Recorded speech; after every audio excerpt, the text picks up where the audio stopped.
Hi friends, group 2 Tamil unit 2ல் உள்ள பொருத்தமான பொருளை தேர்வு செய்தல் பார்க்கலாம். மருதம் என்றால் இனிமை என்று பொருளாகும். மாடு, செல்வம், மாக்கள், விலங்கு, மாந்தர், மனிதர், மாருதம், காற்று, மான், சிறந்த.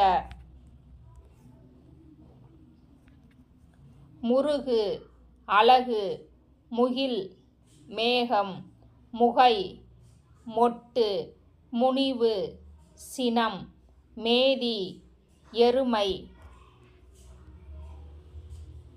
யாக்கை, உடம்பு, வசை, குற்றம், வான், உயர்ந்த, வழி, காற்று, வாவி, குளம்.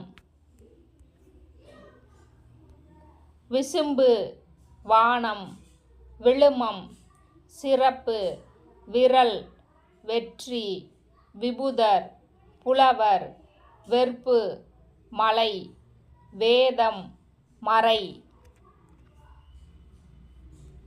வேய், மூங்கில், வேலம், யானை மற்றும் கரும்பு என 2 பொருள்படும். மேவி, பொருந்தி. இன்னும் அதிகமாக வீடியோ பார்க்க லைக் அண்ட் சப்ஸ்கிரைப் பண்ணுங்கள் ஃப்ரெண்ட்ஸ். தேங்க்யூ.